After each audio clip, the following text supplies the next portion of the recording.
हिंदी कहानी जंगल का रहस्य।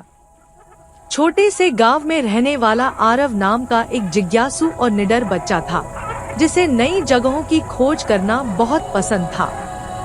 एक दिन उसके दादाजी ने उसे एक पुरानी डायरी दी, जिसमें एक रहस्यमय जंगल का जिक्र था, जहां एक जादुई पेड़ था जो मन की इच्छाएं पूरी करता था, लेकिन केवल उन्हीं के लिए जिनका दिल सच्चा और दयालु हो। आरव की आंखें उत्साह से चमक उठीं और अगले ही दिन सुबह सुबह वो अपने छोटे से बैग, एक कंपास और अपने वफादार कुत्ते ब्रूनो के साथ उस रोमांचक यात्रा पर निकल पड़ा। रास्ता बिल्कुल भी आसान नहीं था। कहीं तेज बहती नदी थी तो कहीं कांटों से भरी झाड़ियां, लेकिन आरव ने कभी हार नहीं मानी। अचानक पेड़ों के बीच से फुसफुसाहट सुनाई दी, केवल बहादुर और दयालु ही आगे बढ़ सकते हैं।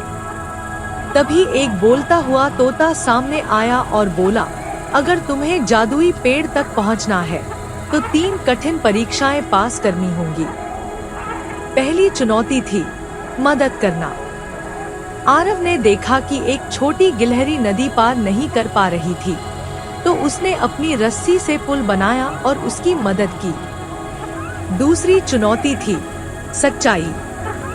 एक दोराहा आया जहां 2 बोर्ड लगे थे, एक पर लिखा था शॉर्टकट और दूसरे पर सच का रास्ता। आरव ने बिना किसी लालच के सच का रास्ता चुना।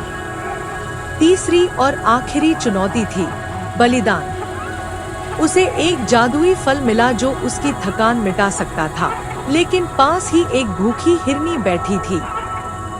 आरव ने बिना देर किए वो फल हिरनी को दे दिया। तभी चारों ओर तेज रोशनी फैल गई और पेड़ों के बीच से एक सुनहरे पत्तों वाला जादुई पेड़ प्रकट हुआ।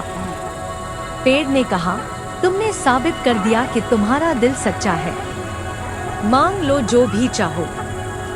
आरव ने कहा, मैं चाहता हूँ कि मेरे गांव के सभी लोग खुश रहें और किसी को भूख न लगे। पेड़ मुस्कुराया और बोला, तू सच्चा हीरो है।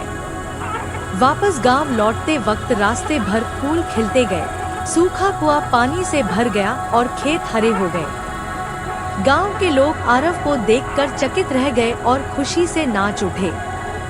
अब वह केवल एक बच्चा नहीं था, वह जंगल का हीरो बन चुका था। सीख, इस कहानी से हमें ये सीखने को मिलता है कि साहस, ईमानदारी और दया, ये तीनों मिलकर किसी को असली नायक बनाते हैं।